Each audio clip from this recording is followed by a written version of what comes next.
All right, so we are live. We are on. I have on my two YouTube channels, both inflammatory talk and uh, Transparency and merit. Francine Merritt, and that is also one of my Twitter our X handles, as well as Walk Against the Woke and Mr. Midnight Movie. We should probably add more Twitter handles on this thing.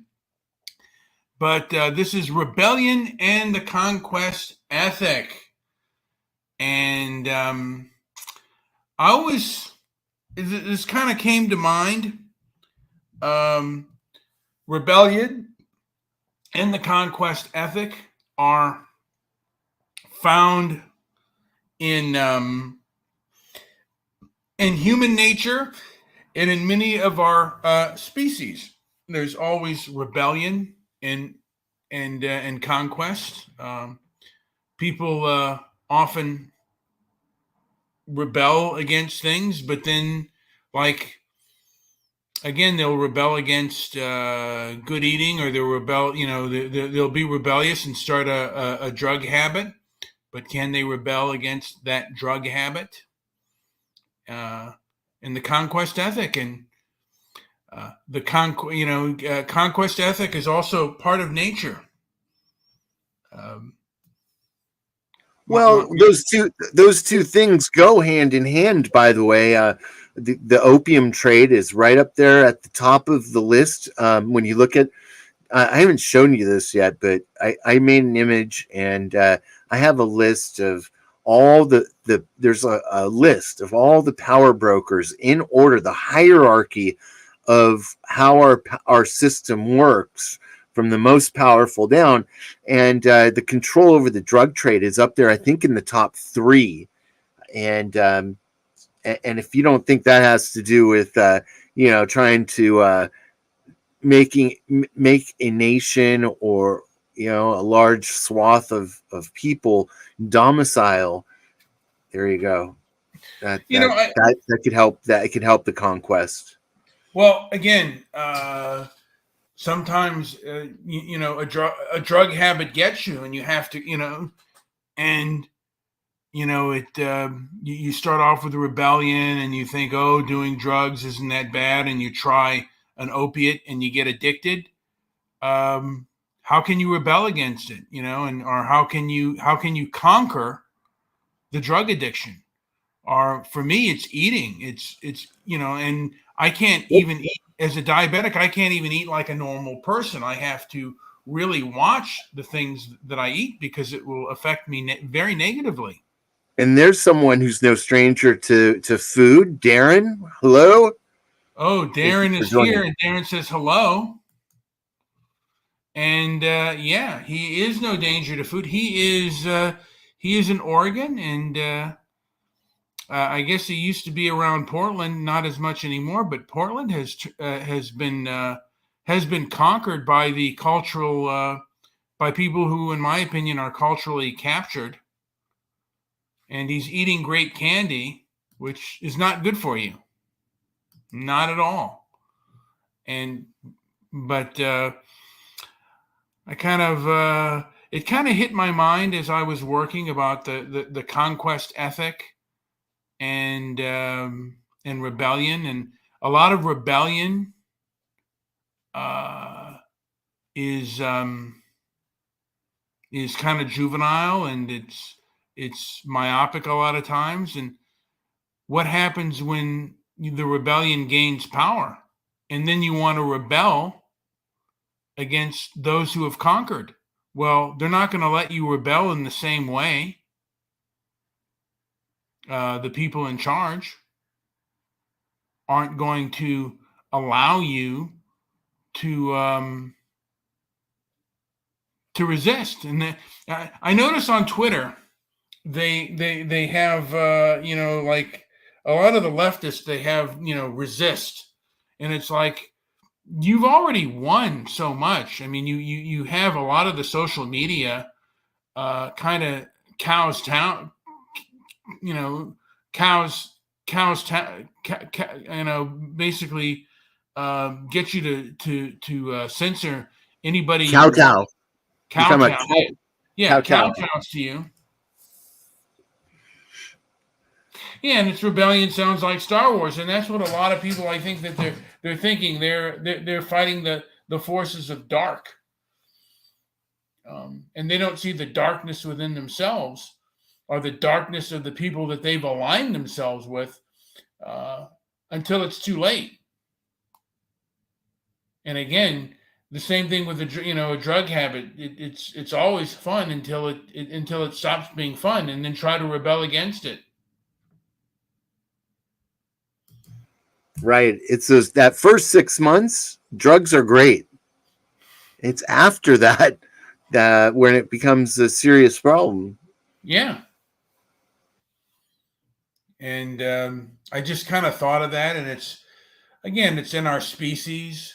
Um, and sometimes the cancer conquers you, sometimes a disease conquers you, or an addiction conquers you as a human being and as a person.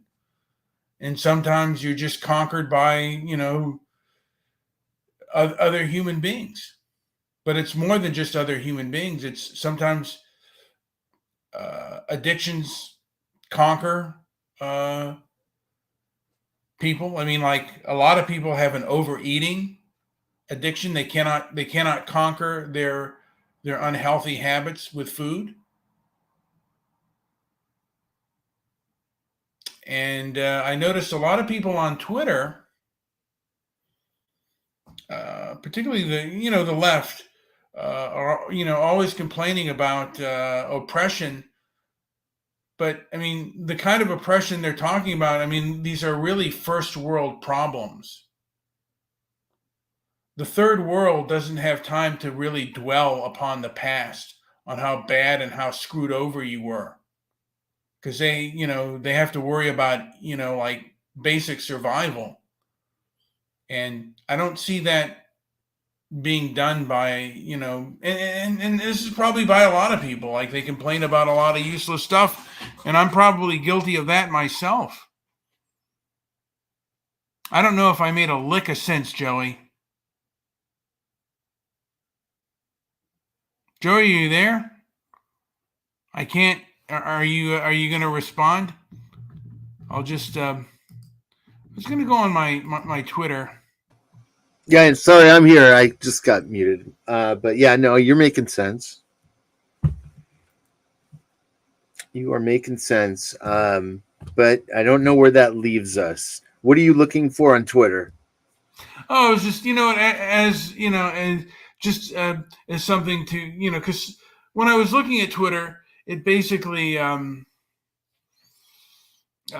there are certain things that people were saying on Twitter, and certain things that were in movement, and kind of there's a lot of delusion out there on Twitter, and people not thinking things really that thoroughly, or that just I don't know if it's just first step kind of thinking.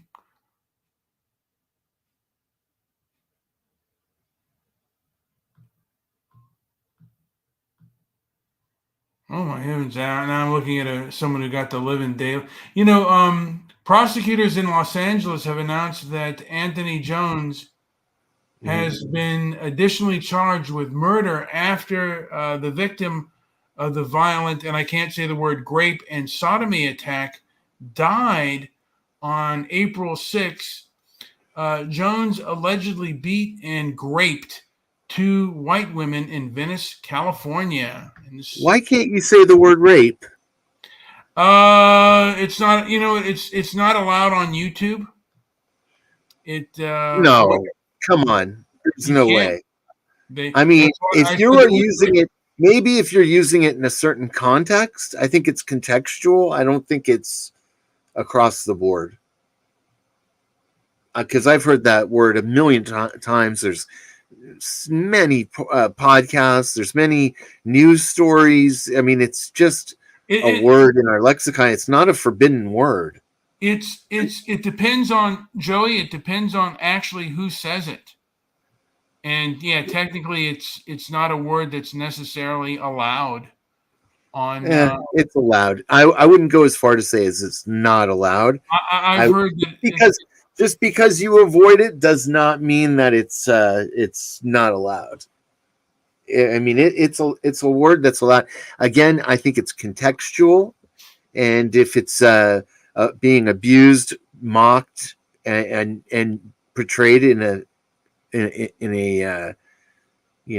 a juvenile way, then I think that would maybe lead to a show um, getting a strike. But I do not think that that is a forbidden word. But I'm going to check. I'm going to double check this. I'm going to absolutely fact check you. yeah, and I've heard that, and there are some YouTube channels that have certain privileges, but most YouTube channels are given strikes for saying the R word. Believe it or not. And now, did you hear about this on the Venice Beach where two women were beaten and well raped? And this was Yeah, I heard something about this. I don't know the story very well though. yeah, I knew about it a little bit, and it's kind of sad what's been going on, and the person is mentally ill, and it is seems to be an interracial attack. I don't know what the person's motives were, um, but it's the two women were white that he attacked. So, and one of them is now dead. Um, I want to see what Andy knows says about this whole situation here. Yeah, I would like to know a few things. If this was a an active, um, at any point, this was considered an active.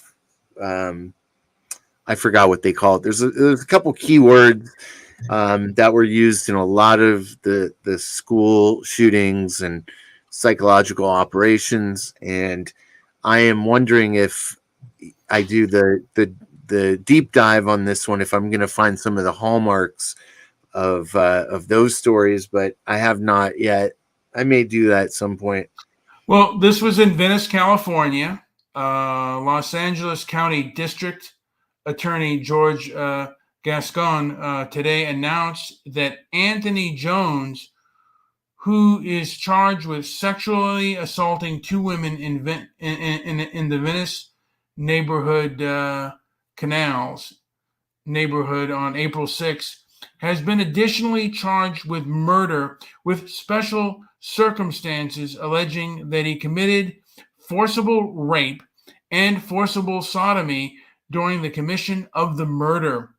The additional charge was included after one of the victims succumbed to her injuries on May 24th.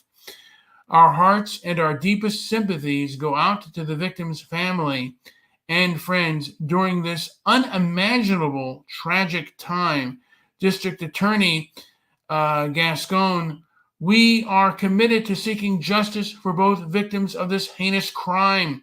The additional murder charge carries a sentence of life in prison without possibility of parole, in addition to the life sentence for the crime previously alleged. Now, I think it was a mother that ended up. She was a mother too that ended up dying. So children no longer have a mother because of this person. And let's also remember that this is a cause of the whole BLM defund the police and defund and really stopping for criminals. I'm sure I'm almost positive that this person had a rap sheet, and yeah, it's just pretty sad about what's going on, and it's it's vile. I mean, depending, I don't know what the person's motive for why he did what he did, but what a vile thing to do. And again, I don't know how much news is out there on that. I think it doesn't necessarily fit a narrative, and I don't, like I said, I don't know what the person's motive is, but I'm sure if it was the other way around, they would have all kinds of motives. Again, because the left, the anti-racist left, has conquested, has conquered much of the establishment, including legacy media and social media. And that's been, and I like what Darren says: resist sodomy. I think he was going to say resist sodomy. But yeah, violent crime does happen, and when it does, and the person is guilty, I guess throwing the book at him. But again, we've become soft on crime, and we've become rather myopic in our views on things. And I've said this before, and I'll say it again, that woke leftism promotes white guilt and black racial vendetta. Joey, do you have anything to say about what I've just said? Anything that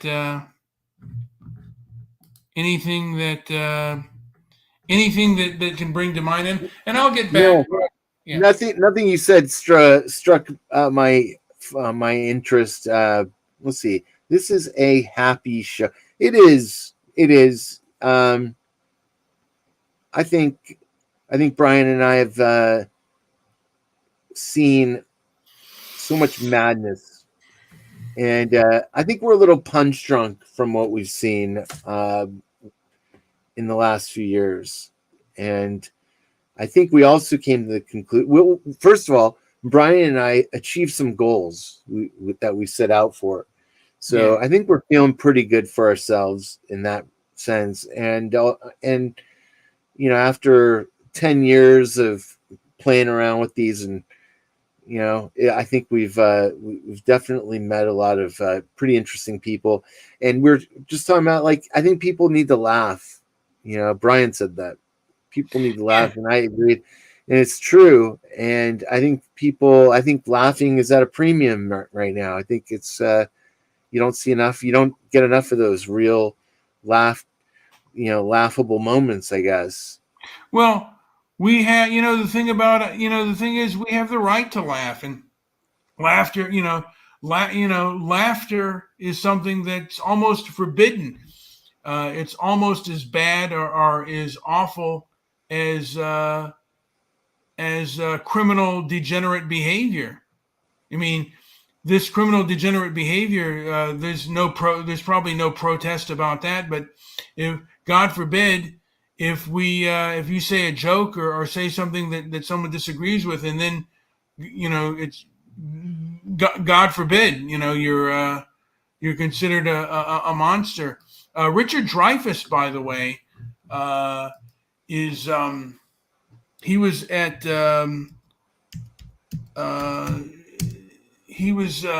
at a revival movie house for the movie Jaws, and he was basically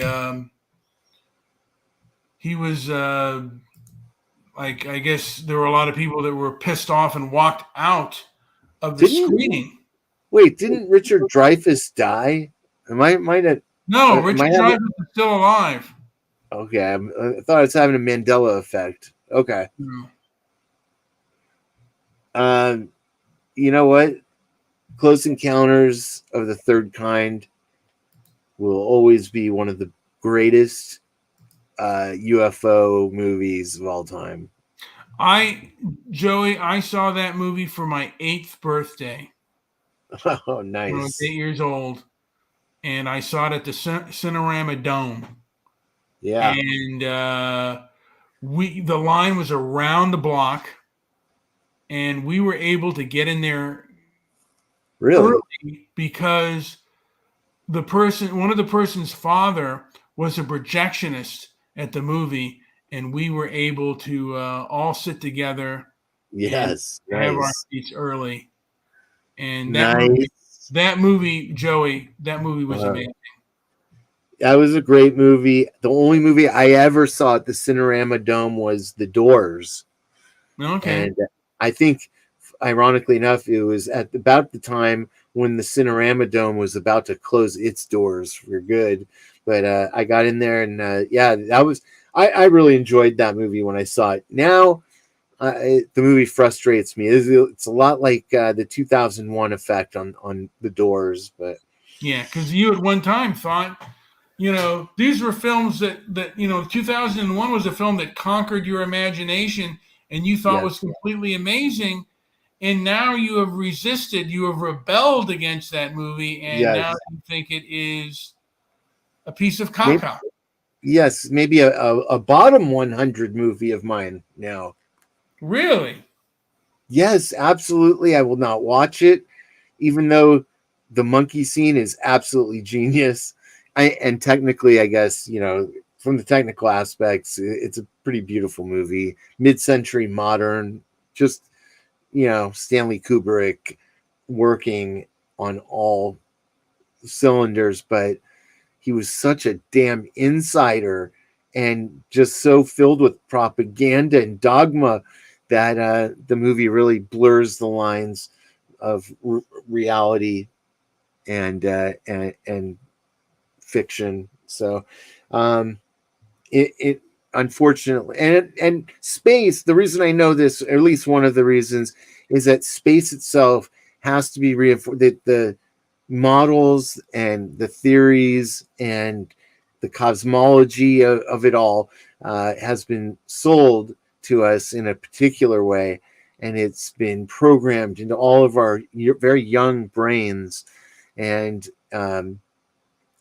is reinforced every year by a new movie about space, a bigger, better uh, production. It's amazing what they can do. The effects and the realms that they can create now, but it's all just fantasy, and it's very frustrating to me. Anyways, that's a whole nother show in itself. I'll have to get into that sometime. You know what? I mean, yeah, I mean, Citizen Kane is one of those movies that always will maintain its place for me because it's just held up, and it doesn't have those big failures, and in fact really provided us with some very important things to think about, possibly some truths about this place that are very eye opening and deep. And I'm reading a book now, Citizen Kane, a filmmaker's journey, and yeah, an amazing movie made in an amazing time, with an amazing message and incredible acting and the whole thing. It's got it all, and now I know why it was one of those movies that was shown to me in my cinema 101 class at Pierce College. and I got through that film because my father was a movie buff, and he wanted to be in the film industry. I mean, he did a lot of documentaries, but he always had a love for cinema, and he had a soft spot for the classics, the films made in the 1930s and 1940s that he grew up watching. And I kind of have a soft spot as well. It's kind of my old man's, and we actually often go to the revival houses in Los Angeles. There was the New Art, and there was the Bing Theater, which was more like a museum than an actual movie theater. There was you didn't they didn't have any concession stands. You no popcorn or anything. You just sat and you watched the movie, and there would be somebody who basically would introduce, the curator of the film. I mean, of the place would introduce the film, and he was a film historian, and he would tell some backstage information. And one time during the showing of Key Largo, John Huston was there at the Bing Theater, and I think he won a bet. He talked about winning a bet about the Immaculate Conception, and it's not what you think it is. And Really? yeah, Wow. yeah. I wonder if it's in line with, because I have a theory on that myself. I wonder what he ended up saying. Well, Huh. it's not that he was born uh, that that Jesus was born without sex. He was born. She was born without sin. I think. Yeah, the Immaculate Conception is the from my understanding, the thought is that it's born without fornication, but in reality, I think it's born without, like, she was born without sin or something of that nature. And I'd have to look that up. It's not been one of my interests of mine. I just remember that, and I remember Mm. John Huston talking about the Immaculate Conception during just before the movie Key Largo, and Probably would have gotten into an argument with him, but interesting. Sounds a little dogmatic, but a lot of the great directors were. I know one of my favorites is Alejandro. Um, oh my God, why am I blanking on his name? Mayorkas. Um, No, I'm kidding. anyways, he made a movie in 1975, The Holy Mountain, um, and it's such an incredible movie. But the director always has a way of throwing in a little bit of it's Alejandro Jodorowsky, by the way, Mm. incredible director. Every one of his movies is incredible in its own way, and he does, like, trilogies and you know just amazing stories that are kind of continued on into the next story, and and his whole family is involved in it. And he, speaking of happy, Alejandro Jodorowsky is one of the happiest people I've ever heard in talking, and he does a lot of narration in his movies and in interviews.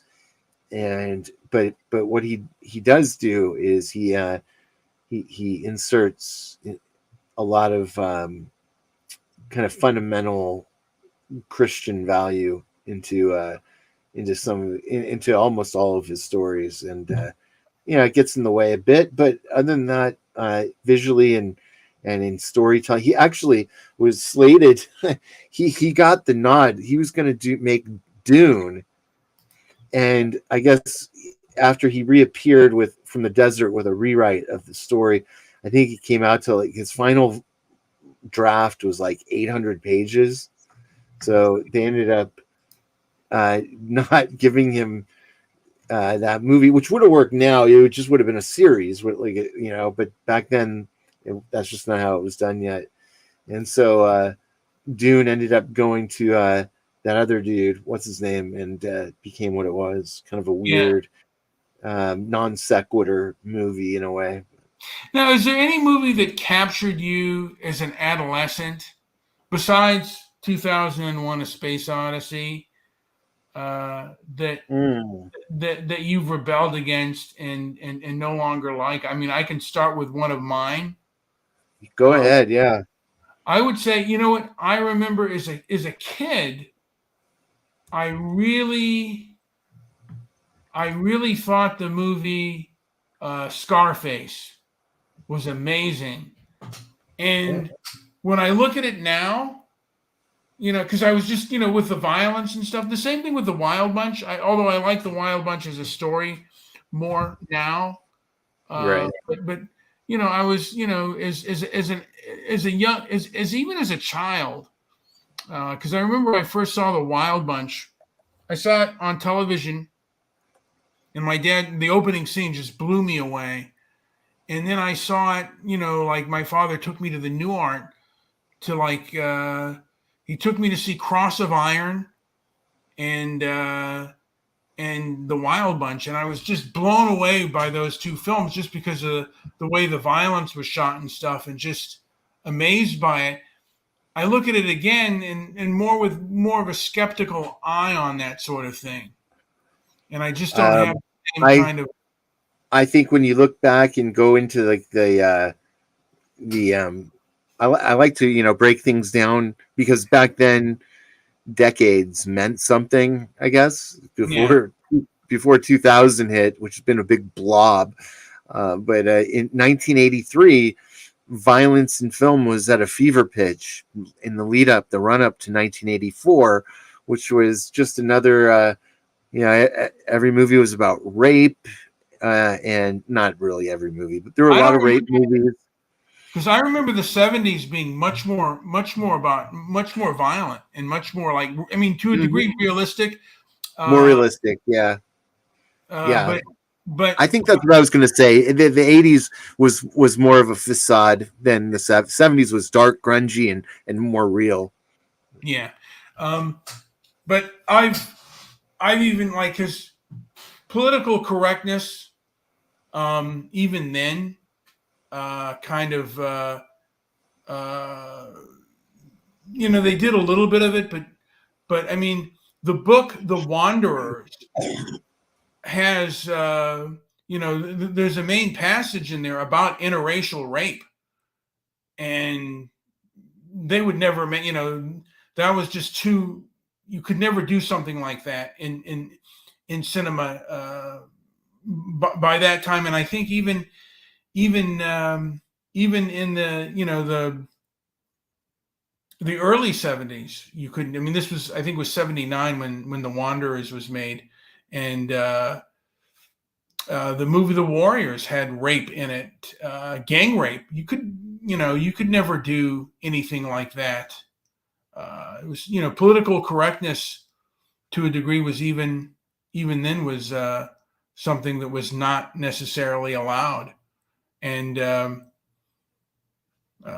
I was going to say you couldn't do the book Soul on Ice about Eldridge Cleaver and the things that he said. That would also probably be censored because those things are hard for people to deal with, and it's they think that other things will come out of it if these truths get told.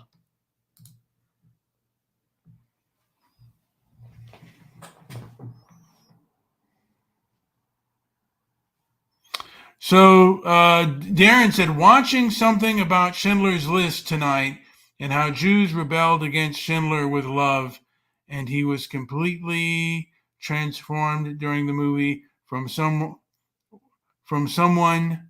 that was using people to a savior.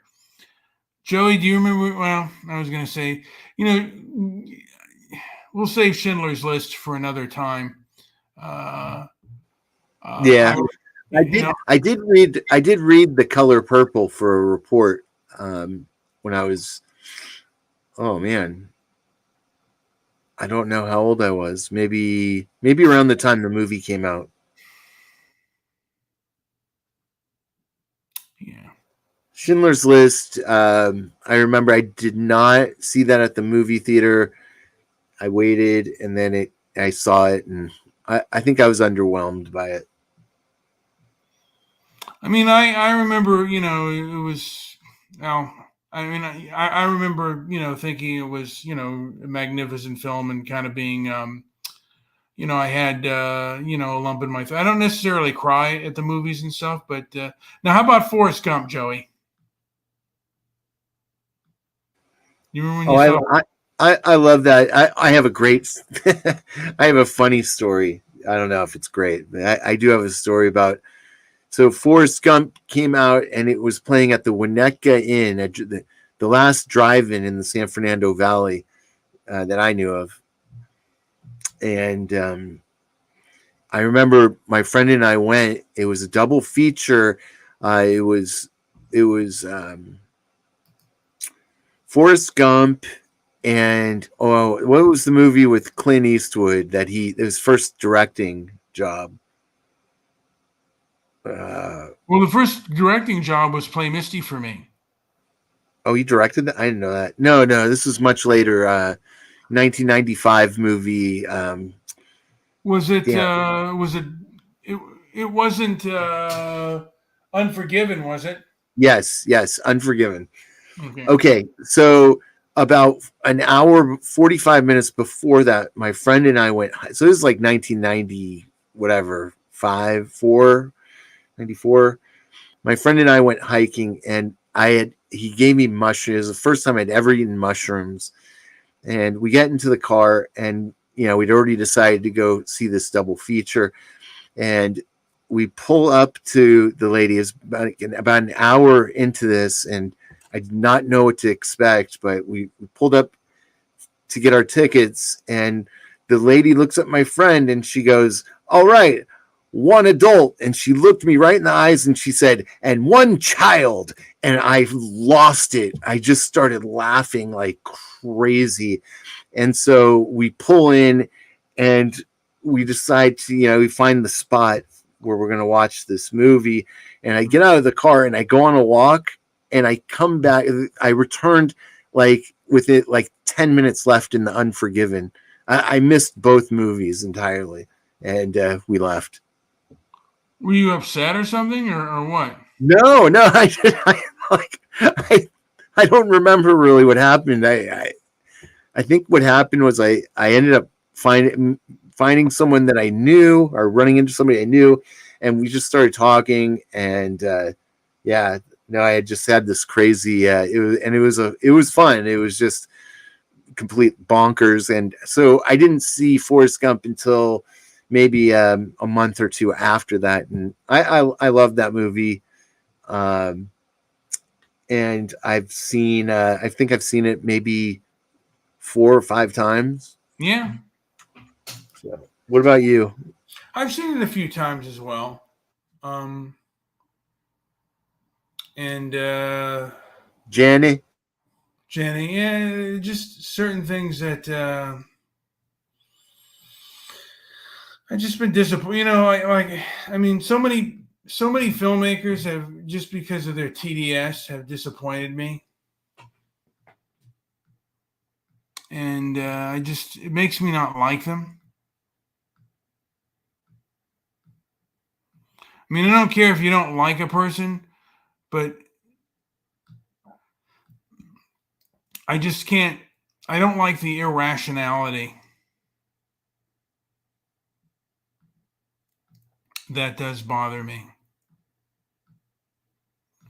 And I don't know. To me, part of it, I think we've been conquered.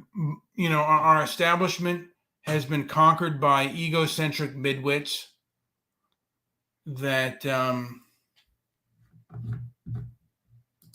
that cannot admit fault or any kind of wrongdoing, and it's made me angry. And one of the things I should conquer is my anger at that issue. And sometimes I am obsessed with what I believe is a culture war in this country. And there's a part of me that does want to lash out at those who are, but I know I can't. Like, I mean, intellectually, I know I can't, but I always want to say some people who have, bigger Twitter files, a bigger audience than me that are on the left. I just want to give them just a taste of their own medicine, and just I have an urge of reciprocity for these people. Like, they're so sanctimonious and they make me want to vomit. And I just want to give them a taste of the what for. I know it's not intelligent, but I have never lived in a time where foolishness and arrogance has been on such display. Joey, do you have anything to say before I call this thing a nighty poo? No, I think we got it. I see Name this movie. Yeah. That's the Warriors. Come out and play. So, yeah. So like, subscribe, and remember, rebellion and conquest are all part of nature, and they're part of the species. And I don't have any answers for you or any solutions.